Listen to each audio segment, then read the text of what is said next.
सत साहिब सतगुरुदेव की जय। बंदी छोड़ कबीर साहिब जी की जय। बंदी छोड़ गरीबदास जी महाराज जी की जय। स्वामी राम देवानंद जी गुरु महाराज जी की जय हो।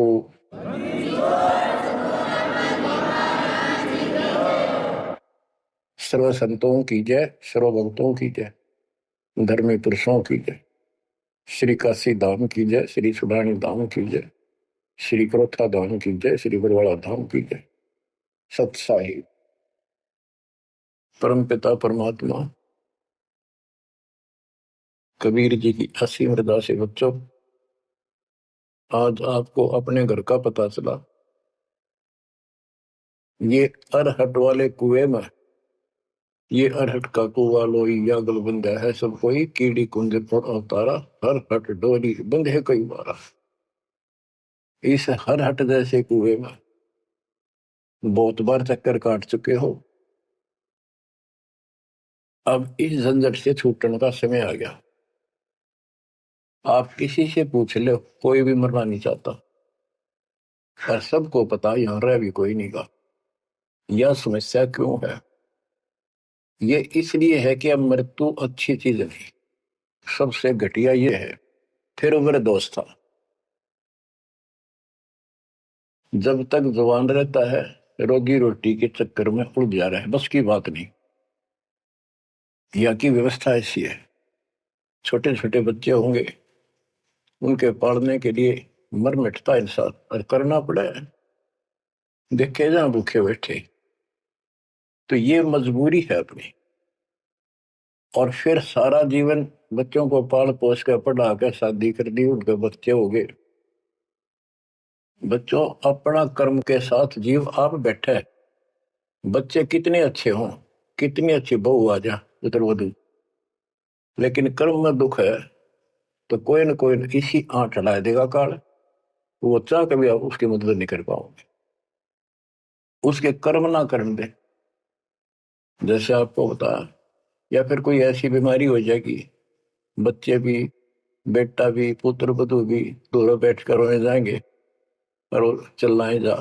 सास या ससुर कोई भी है, वो कर्महीन इंसान दुख तो आवेंगे। वो दवाई भी जो आ सके हैं अच्छे हॉस्पिटल में ले जाएंगे, लेकिन उस दुख उस दर्द 2900 ने कौन मिटा होगा? बच्चों, बहुत बार समझा दिया आपको, कभी आंख नहीं खुलने देता ये काल। केवल सतगुरु शरण में आने से इस काल का प्रभाव हट जाता है कुछ समय के लिए, और तब ये बातें अच्छी लगती हैं। ना कोई गाना, ना कोई बेंजू बजे, ना कोई अच्छा सुर निकाल ले जाते, केवल ये परमात्मा की अमर कथा सुनाई जाती है, उस दाता की बोली, उस कबीर परमात्मा की महिमा सुनाई जाती है। और धीरे धीरे जब पाप कम होते चले जाते हैं, यह इतनी अच्छी लगती है। वो गाने सुना करते बकवादी, एक अन्य के लगते इनके साथ, तो पाप कर्म जितने कटते चले जाएंगे, इतने ही ये आत्मा का आहार इसे अच्छा लगने लग जाएगा। तो ये बहुत सी घटनाएं सारे घट रही हैं, पर एक आधा सुनाने से सभी समझ में आ जाती है। एक व्यक्ति को अधर्म मार गया, पैरालिसिस होगा, और उसके 4 एकड़ जमीन थी, उन्होंने 16 एकड़ बढ़ा दी। सारी जिंदगी मेहनत करी खूब कंजूसी के साथ। भगवान को जाने कौन था, कोई सुनता ही नहीं भगवान के बारे में। था उसको 4 लड़के हो गए, चारों की शादी कर दी, चारों अलग अलग हो गए, उसको पैरालिसिस हो गया। अब उसको कोई नहीं उठा उन चारों में था, और बच्चे उसके पास से निकल जा। गांव के व्यक्तियों को पता चला, वो आए, उन बच्चों को समझाया, भाई बाप है, इसने कितना कुछ किया तुम्हारे लिए, कुछ तो शर्म करो। तो एक ने शर्म के मारे कुछ 10-5 दिन करी सेवा, फिर छोड़ दी। फिर उनके रिश्तेदार बुलाए, पंचायत हुई, रिश्तेदारों ने ये कर दिया, भाई इसके 16 किले ने 5 हिस्सा बांट दो। तो 3 एकड़ जमीन तो इसका हुआ है, इसको दो, 3 किले इसके छोड़ दो, और जो इसकी सेवा करेगा वो लो। तो छोटे वाले की पत्नी बोली, जी हम ले लेंगे, हम संभालेंगे। वो लालच में वो बला ले ली, बला हो जाती है ये कर्महीन इंसान। और 1 महीने बाद से फिर छोड़ दी। फिर गांव के व्यक्ति आए, मेरा भाई क्यों नहीं संभालते तुम? वो बोलिए किले भी ले लो, मारो बस का कोई सबके बीच में।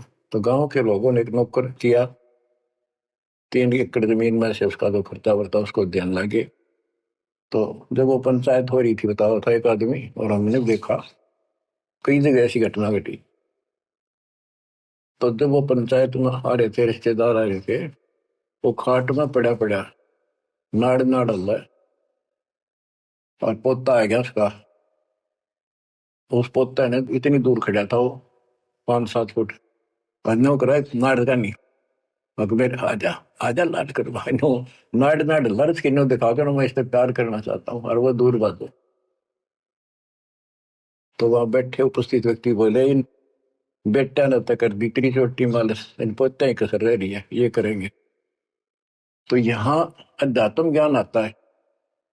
जो काम करने का था कर्म ने वो तो करया कोई नहीं। जिसका दुख भी टला हो, बेटा बेटी पुत्र वो दूर सब न अच्छा लगा हो। तो बच्चों यू काम करने का है या सबके साथ बढ़ जाएगी जाए, भगवान की शरण में नहीं रहता। 3 बातों को देखकर दास को और अधिक दृढ़ता आने लगी और भगवान के प्रति तड़पने लग गया। ये सचमुच तो पहले देखा है सब पता, और भी सामान्य बातें देखी ना, बीमार हो तो भी माता पिता बैठे बैठे देखे जा, और वस्तु के लिए पुकारे जा, कोई सुनने तैयार नहीं था। कबीर साहब कहते, बूढ़ा होकर पड़े खाट में, सुने बचन खारे, कड़वी बात सुना करेगा। और कुत्ते था उनका भी सुख को नहीं, ये छाती फुकड़ आ रही। पुत्र वधु कह के गई बूढ़ा बुढ़िया ने के ध्यान रखियो को कुत्ता बिल्ली ना बढ़ जाए अंदर। अब वो ध्यान रखे, तुम्हें दिखे कुछ ना दिखे। पूरे दोस्त आंख लगी, कुत्ता बढ़कर उसकी लस्सी दूसी गिरा गया। वो पानी लेकर आई तो उन लोग तेरा इतना भी सुख कौन, तो कुत्ते ने रोक दो, छाती फूक दी तुमने मेरी। तो परमात्मा कह दे, फिर ये एक वचन सुनोगे तुम, ये कथा सुनने को मिलेगी अमर कथा तुम्हारे को। जो काम करने का वो कर लो, भक्ति करो, और फिर देख घर में भी सुख, शरीर में भी सुख, और सारे बच्चे भी भक्ति मार्ग पर लग जाएंगे। बच्चे सत्संग में जाएंगे, उनके मन दया पैदा होगी, भगवान का डर होगा, उनको अपने कर्तव्य का ज्ञान होगा कि माता पिता की भी सेवा करनी चाहिए, इन्ना में पाला पोसा है, दया बढ़ती है अंदर इस ज्ञान से। तो बच्चों, इस भक्ति इस सत्संग के बिना इंसान ऐसे जड़े डोका मर जाता है। और जब तक ये ज्ञान नहीं होता, वो काम हमने सबसे उत्तम और बस इतना ही ठीक है, वो अच्छा लग जाता। तो यहाँ कबीर साहब कहते, सतगुरु के उपदेश का सुनिया एक विचार, जय सतगुरु मिलते नहीं फिर जाते यम द्वार। वो दुख और आगे देखो, मृत्यु के बाद यम के दूत घसीट के ले जाएंगे धर्मराय के उस न्यायाधीश के दरबार में, फिर उनका फैसला होगा, इसको नरक में डालो, इतने वर्ष, इतने दिन, इतनी घड़ी कैलकुलेटेड होते होंगे। यम के दूत उनको लेकर चलते तोड़ के तोड़ने क्यों, 1 लाख का हिसाब हो डेली, दे लट्ठा दे लट्ठा। वो नरक से वापस भाजे, उनका लठ मारे भाले ठोकर, जबरदस्ती लात मार के ठोकर मार के नरक में गिरे। कहते नरक द्वार में दूत सफर करते क्या चाहता, उन तक कबू ना छूटता, करता चारों खानी। नरक भोग का फिर 4 खानी में भरमता, जितने गदे शोर बनता, और कभी ना लगता पार। सो फेरा सब मिट गया मेरे सतगुरु के उपकार। बच्चों,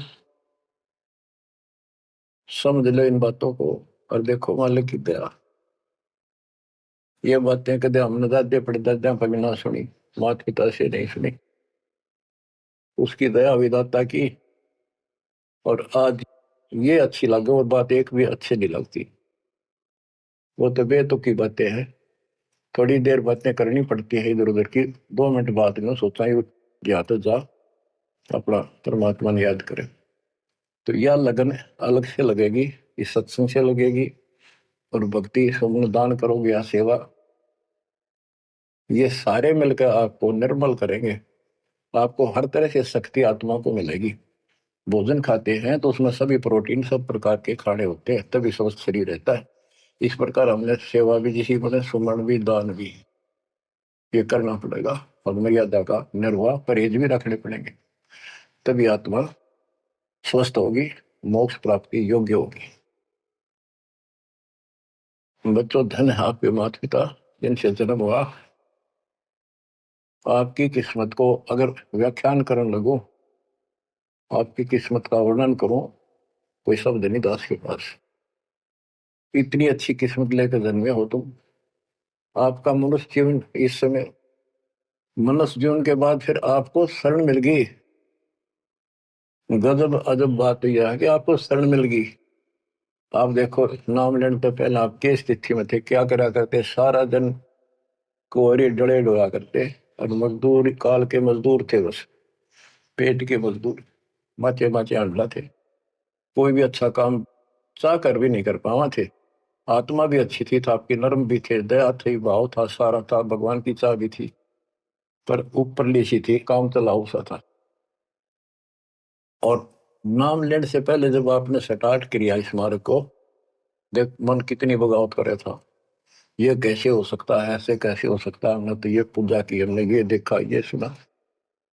तो काल ने परमात्मा से पहले कहा था कि तुम्हारा जो हंस जाओगा ज्ञान बताने के लिए, उससे पहले कहते देवी देव धाम तो दुआओ, तीर्थ व्रत और ये झूठे जब तब मन लाओ, इस तरह की सारी शास्त्र में साधना से इनको इतना मूर्ख बना दूंगा कि कोई भी उसके ज्ञान को सुनेगा नहीं। जाओ योग जीत संसारा, जीव न माने कहा तुम्हारा, जीव तुम्हारा कहा न माने, हमारी ओर हो बात बखाने, हमारी ओर होकर बात विवाद करेंगे तुम्हारे साथ। बच्चों, इन बातों को याद रखो। इस जीवन की सफलता है कि इसमें परमात्मा प्राप्ति हो। आप इसके निकट आ चुके हो। आपने जो भक्ति स्टार्ट करी, आपकी यही दशा थी। कति मन मान कर राजी नहीं था, और उस दाता देखो अपने बच्चों को कैसे कैसे कैसे कोई न कोई भेज के अपना बान भाई रह रह कर कथा सुनाई। कभी अच्छी लगी, कभी ना लगी, धीरे धीरे पाप कटते गए, सुनते चले गए।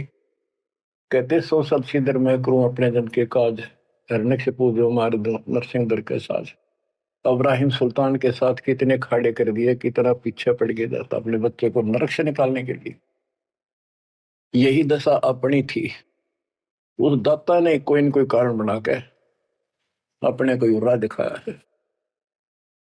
हरे बच्चों, समझो इस मार्ग को, क्योंकि ये कथा जो सारी सुनाई जाती है, ये आत्मा को सहारा देती है। ये आत्मा बहुत सतर्क हो जाती है, इन पर सब पर विचार करती है, तब इस मन को साइड कर देती है कि बस बहुत हो लिया।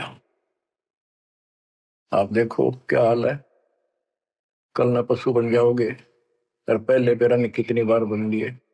तो परमात्मा आपको बहुत लंबे समय से तैयार करते करते करते करते आ रहे, और आप भी लगे रहे। जैसे भी जितना दाव लगा जिस जन्म में आप करके, फिर काल का प्रभाव ज्यादा था, नहीं पार बसाई छूट गया मार्ग। जो गुरुद्रोही हो जाते हैं ना, वो सदा के लिए खत्म हो जाते हैं। वो तो अरबों खरबों वर्षों तक धक्के खाओगे। आप विमुख होते रहे, जैसे राबिया विमुख हुई। स्टार्ट वहां से नहीं था उसका, बहुत पीछे से था, लेकिन भक्ति की चाह बनी रही बनी रही, दाता फिर मिलते रही। परमात्मा कबीर साहब कहते हैं, मेल ठेले जाइयो, तीर्थ धाम पर भटकियो, मेले बड़ा मिलाप, पत्थर पानी पूजते कोई साधु संत मिल जाओ। जब तक भगवान नहीं मिला तब तक ये आस्था भी बनी रहनी चाहिए। इसलिए परमात्मा कुछ लोगों को जो संस्कार तो निकाह होता है, कोई मत्था टेक के जाके, और कुदरती वो संस्कार आ जाता, उसकी आस्था बनी रहती है वहां पर, तो भगवान में चाह बनी रही। कई नरसिंह बन कई इसने आना पड़ा, निकाल ने तो मस्त करवा दिया था, प्रहलाद भगत की आस्था खत्म हो जाती, दाता रक्षा नहीं करते, सारे समाज में आस्था खत्म हो जाती है मनुष्य जीवन में कि भगवान है ही नहीं करे। ईशा दिखा दिया भगवान, आज तक याद है भगवान है, इसलिए हमारी चाह बढ़ रही परमात्मा के प्रति। तो बच्चों, परमात्मा की असीम रजा आपके ऊपर है। परमात्मा 600 साल पहले हमें राह दिखाने लगे थे,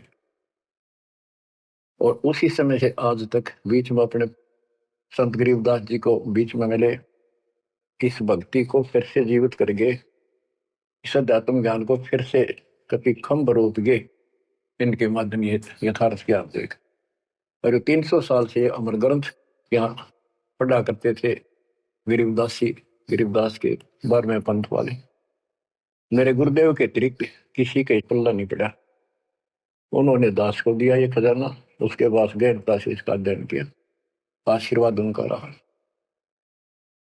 आज ये खजाना खोल दिया, गुरुदेव का आशीर्वाद, कबीर साहब का वचन, 5505 का युग बीत चुका, तो ये खेल तो होना ही था। और यह गंगा आएगी, मोक्ष करने वाली असली गंगा ये है सत्संग। इसमें जो स्नान करेंगे, सत्संग सुनेंगे, मोक्ष तो इन आत्माओं का होगा। अब्राहिम सुल्तान को कैसे निकाला, उसके कोरडे तक खाए मालिक ने अपने बच्चे के, बता के लागत था, क्या नाता था उससे। अब यहां विचार कर लो, उसका हमारे से क्या नाता है, कितना गहन नाता है। वो हमारा पिता है, वही हमारी माँ है। उस परमात्मा में हमारे प्रति माँ और पिता दोनों का मोह है, कितना जबरदस्त हो सकता है वो देखो। तुम अपनी गलती से फंस गए, पर वो बैठा उस पर भी नहीं जाता खाली, कि कुछ तो निकालो काल के जाल से। आप आंख खोलो, इस मार्ग को दृढ़ता से ग्रहण करो, बच्चों वाली बातें छोड़ दो। सारा संसार एक तरफ हो जाए, आपने एक तरफ होना पड़ेगा। जैसे मीराबाई को कहा उसकी मां ने, सत्संग में जाना मेरा छोड़ दे, आए मारी लोग कर तकरार, सत्संग में जाना मेरा छोड़ दे, सत्संग में जाना मेरा ना छूटे री, सत्संग में जाना मेरा ना छूटे री, तारी चाहे दड़क मरो संसार, सत्संग में जाना मेरा ना छूटे। इस दशा में, इस स्थिति में आपको आना पड़ेगा। ये संसार साथ नहीं जाएगा, ये संसारिक व्यवहार आपका कति काम नहीं आऊगा। ठीक है, बेशर्म होना भी नहीं, जितना हम समाज में सहयोग कर सकते उस तरफ न रहना पड़ेगा। प्यार दें सबको, नमस्कार करें, बड़े छोटे की कदर करें, अच्छा व्यवहार करें, हेल्प करें, लेकिन जहां अपने भक्ति में बाधा हो उसका नमस्कार करें, हाथ जोड़ लें दूर थे। बच्चों, गरीबदास जी बताया है, गोरख से ज्ञानी गणे और सुखदेव दती जिहान, सीता सी गो भारिया संत दूर स्थान। पुण्यात्मो, आपको अध्यात्म सिलेबस, ये अध्यात्म का पाठ पाठ्यक्रम पढ़ाया जा रहा है, दास टीचर है, और इसको बार बार रटवाऊंगा, बार बार समझाऊंगा, क्योंकि टीचर सारा साल उस सिलेबस को रह रहकर रिपीट करवाया करे, तब बच्चों के आत्मा में, उसके मन में, बुद्धि में वो सेट होता है।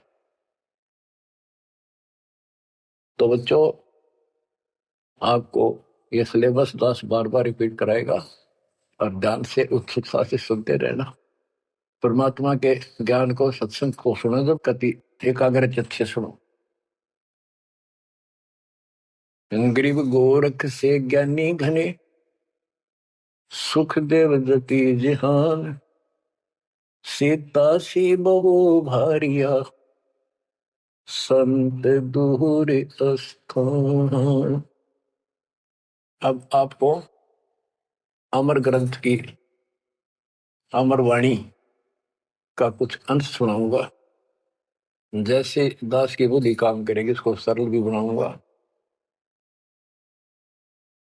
गरीब यज्ञ रची जब पांडव राजा, नो ना तो नहीं ना दुबाजा, 84 सिद्ध रिद्ध सब मोहे, पूर्ण ब्रह्म ध्यान नहीं जोहे।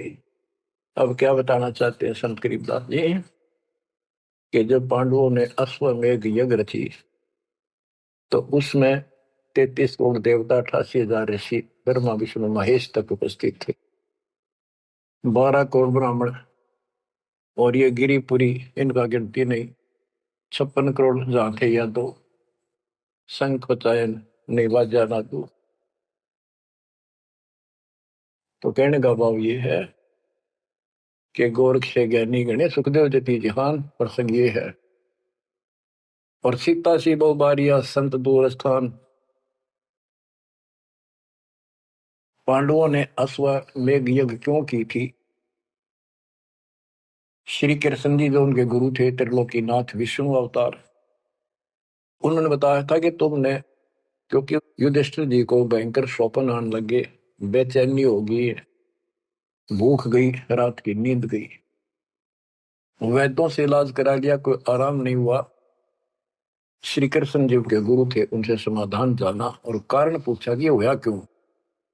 तब श्री कृष्ण जी कहते, तुमने जो बंदूकघात किए हैं, युद्ध में महाभारत में आदमी मारे और अपने प्रियजन मारे, रिश्तेदार मारे, ये पाप वो हानि कर रहा है, वो सेध रहा है। समाधान ये है कि अश्वमेध यज्ञ करो और पूरी पृथ्वी पर न्योता दे दो, कोई आओ, धर्म यज्ञ करो एक, और धर्म यज्ञ सफल होगी तो तुम्हारा ये दुख दूर होगा, अन्यथा नहीं होगा। और यज्ञ संपूर्ण होने की, सफल होने का चिन्ह बना दिया, बता दिया निशानी कि एक शंख 5 मुंह का, पंचानन शंख, उसको पंचजन्य भी बोल देते हैं। पंचायन, आनंद माने मुख होते हैं, पंचानन 5 मुख का शंख एक अलग स्थान पर रखा जाएगा। वो कोई बजाएगा नहीं, आप पर बाजेगा। वो बाजेगा तब जब कोई पूर्ण संत, अच्छी करने वाला उसमें भोजन खा लेगा। तो 33 करोड़ देवता बुला लिए, 88,000 ऋषि आगे, 12 करोड़ ब्राह्मण आगे, तो किसी से भी शंख नहीं बजा। न्योता देने के लिए चारों पांडवों की चारों दिशा में ड्यूटी लाई थी युधिष्ठिर ने छोड़ दिया कि भी न्योता देगा और निमंत्रण दो। भीम का निमंत्रण देने की जो दिशा थी, ड्यूटी थी जिस साइड में, उसमें सुदर्शन नाम के एक सुपच, जिसे आजकल शेड्यूल कास्ट कहते हैं, उसमें सुपच कहते थे, और वाल्मीकि जाति में थे वो। भीम वहां गया, भीम ने उनको निमंत्रण दिया कि भगत जी हमारे वहां आइयो, और मैं युधिष्ठिर राजा का भाई भीम हूं, और ऐसे ऐसे हमने एक अश्वमेध यज्ञ रची है, आप आमंत्रित हैं। तब सुदर्शन जी ने कहा, सुपच ने, कि भीम तुमने तो इतना पाप कर रखा, कसाई भी फीका पड़ गया, तुमने ऐसा जुल्म कर दिया। वो बहन आज तक रो रही है जो विधवा होगी सैनिकों की, उनके बच्चे टक्कर मार रहे हैं, माँ से पूछ रहे हैं पिताजी कब आएंगे छुट्टी। उनकी माँ एकांत में ज्यादा रो रही है, तुम बैठ के ठाट कर रहे हो और तुम मौज कर रहे हो, तुम तो नरक में डाले जाओगे।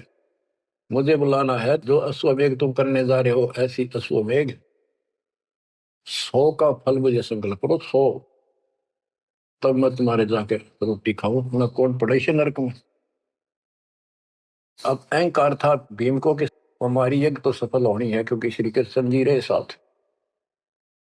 तो उस भगत को कहा कि तेने आना होता आज, ये निफालतू ना बोले कि तेरे बिना वह काम अड़ा है, हमारे कोई आंट नहीं लगती। तो सुदर्शन जी चुप हो गए। साकेत और स्वान को उल्ट जवाब ना दे। जब उनका कति संपूर्ण नहीं हुआ, वो काम नहीं बना, 33 करोड़ यादव सारे आ लिए, सबने भोजन खा लिया। शंख नहीं बजा, जब एक दूसरे के मुंह को देखा है, वो उपस्थित ऋषि संत देवता ये बतला रहे हैं कि इनके पाप गणे कर लिए इनने। हाँ, शंख बजेगा कहां से, अपने ऊपर ना लेते। अब जैसे ये माया के अंग का प्रसंग है, वाणी वो चल रही है कि इस देवी ने, इस माया ने काल के दबाव में यहाँ सबको भ्रमित कर रखा है, सत साधना करने नहीं देती, शास्त्र साधना में डरे डुबावे। कर तो काल रहा है, लेकिन यह उसके दबाव में आ गई, या क्या करे, फंस गई, इसके साथ आके निकम्मे गए। तो बच्चों, तब युधिष्ठिर बोला, महाराज हमारे पाप गणे हैं भगवान, ये तो कभी नहीं बात जाए। तो मन पता है क्या हाल हो रहा है, वो मेरे स्वप्न में भी दिखाई देते, वो बच्चे रोते हुए, उनकी विधवा रोती हुई टक्कर मार रही है। कृष्ण जी बोला, भाई इस शंख न बजाने वाला आया को नहीं। भीम को बुलाया कि बताओ इस साइड में किसकी ड्यूटी थी निमंत्रण देने की, कि भीम की थी। भीम से पूछा कि तुम ऐसे ऐसे सुदर्शन नाम का संत है, उसको न्योता नहीं दिया। वो बोला, जी निमंत्रण दिया था, पर वो तो कुबोल आदमी है, ये बातें बोली है कि तुम पापी हो, अपराधी हो, वो तो गलत बोला। कृष्ण जी बोले, आपने क्या कहा। भीम बोला, मैंने कह दिया तो नाना होता जी, आपने ना तो मत आइए। श्री कृष्ण जी बोले, सारा काम खराब कर दिया, साधु संतों से ऐसे नहीं बोलना चाहिए। वो जो कहते हैं उसमें कोई दम होगा बात में। तुम तो सारा काम बिगाड़ दिया, अब बता क्या करेगा। इतना पैसा लग गया, बात वही की वही, ओडे गमो हो गया भीम का। कह तो माच रहा था, तक के दिफा था। श्री कृष्ण जी बोले, बैठ साले, रथ तैयार करो। उस दौरान जब यह घटना घटी, उसमें परमात्मा करुणा में नाम से प्रकट थे कबीर साहब, और सुदर्शन उस करुणा में परमात्मा के बच्चे थे, शिष्य थे। सुदर्शन जी ने अपने गुरुदेव को जाके बताया कि महाराज ऐसे ऐसे वो भीम आया था, और मैंने उसको बोल दिया भाई ऐसे ऐसे कर। परमात्मा बोले, भाई वो यज्ञ तो उनकी पूरी हो ना, उन तो वो सारे माया के पुजारी बैठे हैं, वह फिर आओगे, तू खिसक जाए यहाँ पे। सुदर्शन जी तो निकाल दिए, परमात्मा सुदर्शन रूप बनाकर बैठ गए। पांचों पांडव छठे कृष्ण जी गए, 1 योजन 12 किलोमीटर दूर रथ से उतर लिए और पैदल चल पड़े। जाके श्री कृष्ण जी ने दंडवत प्रणाम किया, तो पांडव तापा मरे पड़े थे, पांचवा ने उन्होंने किया। तब सुदर्शन जी बोले, एक सुदर्शन जी कहूंगा मैं, क्योंकि ये फिल्म है, फिल्म में जो रोल जो करता है वही बोला जाता है। सुदर्शन जी ने कहा, आओ त्रिलोकीनाथ, कैसे आना होगा। श्री कृष्ण जी बोले, हे सृजनहार, हे सारी सृष्टि के रचनहार, आप जानी जान हो, ये पांडव हैं, और ऐसे ऐसे ने अश्वमेघ यज्ञ की है, वो आपके बिना संपूर्ण नहीं हो सकती। आप दया करो और भीम की गलती को माफ करो। सुदर्शन जी बोले, भाई मैंने जो शर्त रखी थी वह पूरी कर दो। भीम ने पूछ लो क्या शर्त थी मेरी, वह जी पता हमारे को। तो श्री कृष्ण जी ने कहा कि संत मरण को ऊंचा लियो, तजमाया अभिमान, जो जो कदम आगे रखे, सो यज्ञ समान। ये देख लो, किसी में इतना भी अहंकार नहीं है। आज ये कति टूटे पड़े हैं, सारा खर्च हो लिया पैसा, बात वहीं खड़ी है। और वहां से लेकर यहाँ तक हम आए हैं, जितने हमारे कदम बढ़ते हैं वो सौ यज्ञ समान, वो एक कदम एक यज्ञ के समान है। अपनी 100 रख लो, बाकी हमारी जोड़ी में डाल दो, हमारा भी कल्याण हो। यानी आदिन्य का भाव संत के सामने होना चाहिए। संत के साथ भगवान होता है, भगवान को अहंकार कति पसंद नहीं। तब साधु भूखा भाव का, धन का भूखा ना, ना किसी भी माँ का भूखा। उससे पहले जब पहली बार यो भीम गया था तो निमंत्रण देने, एक तालाब में नहा के आया था और उसमें खूब गोते मार मार नहाया, पैर भी नहीं टिके थे। सुदर्शन जी बोले कि भीम, यह मेरी माला तार के दिए खुट्टी पर था। भीम चला, खुट्टी पर तो माला सुमरनी तारन लग गया। उस पर उतरी नहीं, टस से मस नहीं हुई, पसीने आ गए। जब सुदर्शन जी बोले भीम, उधर बड़ी डींग मारा था कि युद्ध न्यों नहीं जीता जाता, एक का मारू था 10 मरे थे। अरे माला ना उठी तेरे थे, छोड़ के आ गया, दूर खड़ा हो गया। और कोई दिखाना भी जरूरी था कि कुछ है इसके पल्ले, ना तो उनके मन में फिर दूसरा देता। ऐसे हाथ किया परमात्मा ने, वाला अपने आप उठ के उनके हाथ में आ गई। धर्मदास या घना अंधेरा बिन परचा जीव जम का चेहरा। अगर थोड़ा बहुत ना दिखाऊं अपनी शक्ति तो काल का बंधेरा है मेरी तरफ आवे को नहीं। उस दिन तो बड़ी बात बोल रहा था भीम, और सुन ले, तेरे जैसे पहलवान बहुत होगा जाएंगे। जिसमें तू उस दिन स्नान करके आया था ना, वह खोपड़ी थी उस कुंभकर्ण की। खोपड़ी, ये सिर का ऊपर ऊपर का कटोरा, जिसमें तेरे पार बिना टेके ऐसे ऐसे होकर जानिए बकवादी। भक्ति बिना बात नहीं बने बच्चों। तो जब परमात्मा यानी सुदर्शन जी रथ में बैठ कर उनके साथ वहां पहुंचे, द्रौपदी ने देखा कि कौन सा है संत, पता चला यू एला यो है होगा। तो तभी उसके मत्था ठन गया कि इसने क्या होता, ये इतने ऋषि में ऋषि बैठे तो पशु फलाना। फिर श्री कृष्ण जी ने कहा, द्रौपदी बढ़िया भोजन तैयार कर, संत खाना खाओगा तारा काम बनेगा। तो द्रौपदी ने सोचा बढ़िया भोजन बनाऊं, कई प्रकार के पकवान बनाकर थाली में नारी नारी कटोरिया में रख कर दिए। पर सुदर्शन जी जो है वह 5 ग्रास खाते थे। वो अपने मनमुखी होते, पर वहां रोल उसी का करना था परमात्मा का। ये कुछ भी करते रहो, भक्ति ठीक करो बस। तो उन सब में से थोड़ा थोड़ा मिला के इकट्ठा कर लिया, खिचड़ी ही बना ली, कति रला दिए कि सारे पकवान वहां मिल जाए और सबका भोग लग गया। द्रौपदी मन में सोच रही थी, मैंने 1 घंटे तक आंख पड़वाई दूं मैं, और इतने बड़ी आइटम बढ़ाए। अक्षंत खाओगा, रंगुली चाटेगा, हर सरा होगा किसने बनाई है सब्जी रोटी। पर इसने कुछ करना आता ना, और ना शूद्र का शूद्र, ये कहाँ के शंख बजाएगा ये। अब परमात्मा ने यानी सुदर्शन जी ने 5 ग्रास खाए, 5 बार शंख बोला। और युधिष्ठिर जी बड़े खुश हुए, कृष्ण जी से कह रहे आपने बड़ी दया करी, बड़े महापुरुष खोज के लाए, हमारा तो काम बढ़ गया। कृष्ण जी बोले नहीं बना, ये तो शंख कंटिन्यू बजना चाहिए था, अखंड, और काफी देर तक स्वर्ग तक सारी पृथ्वी पे इसकी आवाज जाएगी, धीमी धीमी मीठी मीठी प्यारी प्यारी, तब सफल होगी। युधिष्ठिर बोले हे भगवान, अब कौन रह गया, किसको लाओगे। बोला भाई इस वाल्मीकि के बाल सब ना ही 3 लोग, ये के वाल्मीकि दिखे तुमने, इसके एक बाल के समान भी 3 लोग नहीं है, इतनी ताकत है इसमें, इतनी भक्ति की शक्ति है। अपने घर में कमी है वह खोजते। द्रौपदी बुलाई, द्रौपदी से कहा कि बहन साची बता, तेरे कोई दोष आया इस महापुरुष के प्रति। तो उसने सारी बता दी जी, ऐसे ऐसे मेरे मन में दोष आया। द्रौपदी शुक्र मना, तेरे घर पर टूक तोड़ ली, स्नान का खाना खा लिया। तो अपने घर सब 2 रोटी खाकर सोते हैं, कोई भूखा नहीं सोता, भगवान सब न दे है। इस तरह का अहंकार करने से काम नहीं बनते।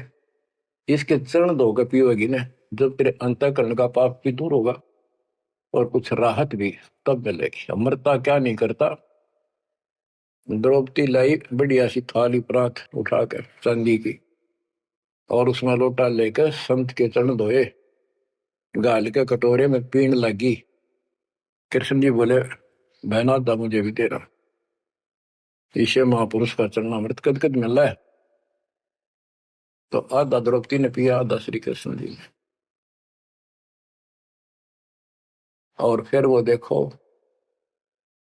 अखंड बाजा, वो ऐसे ढंग से बजाए, इतना धीरे धीरे धीरे धीरे सुर बढ़ता चलेगा, स्वर्ग तक पूरी पृथ्वी पर आवाज गई, कण कण में सुनाई दिया। और जो पेड़ थे पौधे पूरे के पूरे बसंत की तरह फूल आ गए और खिल गए। इतना सुंदर मौसम होगा सुहावना। गोरक्ष ज्ञानी गढ़े और सुख दे जति जिहान, सीता सी गो भारिया संत दूर स्थान। संत को ऊपर दिखावे से ज्यादा मीठी मीठी लंबी चौड़ी कथा सुनाने से, आटमट करके प्रवचन करने से पहचाना नहीं जा सकता। तो बच्चों, न जीव की सी बुद्धि है को पहचान लिए होते तो कबीर भगवान आए न थे, संत गरीबदास जी आ रहे कहने गए। अब बच्चों आपको थोड़ी सी अमृत वाणी सुनाता हूं। ग्रीव फिर पांडवों की यज्ञ में शंख पंचायन टेरे, द्वादश कोटि पंडित जहां पड़ी सबन की मेरे। यज्ञ रची जब पांडव राजा, नौ नाथों ने नादू बाजा। उस यज्ञ में 9 नाथ, 84 सिद्ध, 33 करोड़ देवता, 88,000 ऋषि, 12 करोड़ ब्राह्मण और 56 करोड़ यादव जो श्री कृष्ण के वंशज थे, जो पांडवों के रिश्तेदार थे। क्योंकि श्री कृष्ण जी की बहन सुभद्रा अर्जुन के ब्याही थी। या क्या कहते हैं, यज्ञ रची जब पांडव राजा, नो नाथों ने नादू बाजा।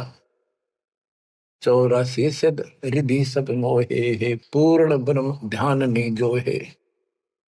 अब माया के उनकी वाणी पर देखो छिए, इन्होंने बताया है कि 84 सिद्ध 9 नाथ ये रिद्धि सिद्धि में उलझा रखे थे। 84 सिद्ध रिद्धि सब मोहे, इन्होंने पूर्ण ब्रह्म ध्यान नहीं जो है, पूर्ण परमात्मा की भक्ति नहीं करी।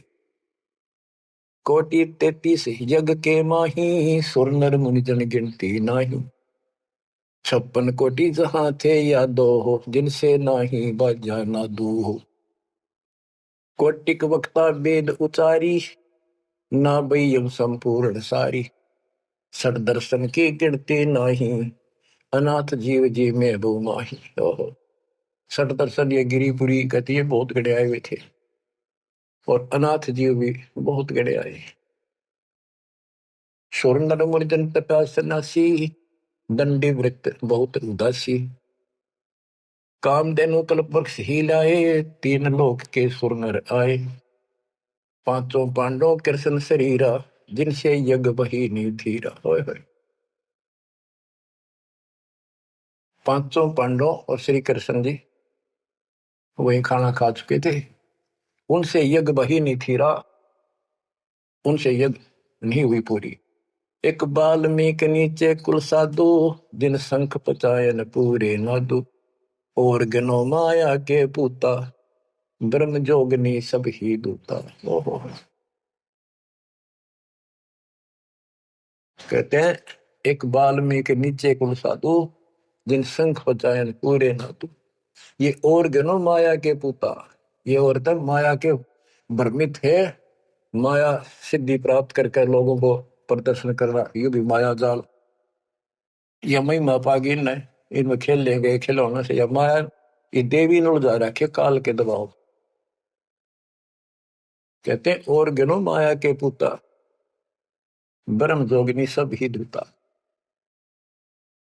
अब क्या बताते हैं, गिरि 5 पांडव संग हैं, और छठे कृष्ण मुरार।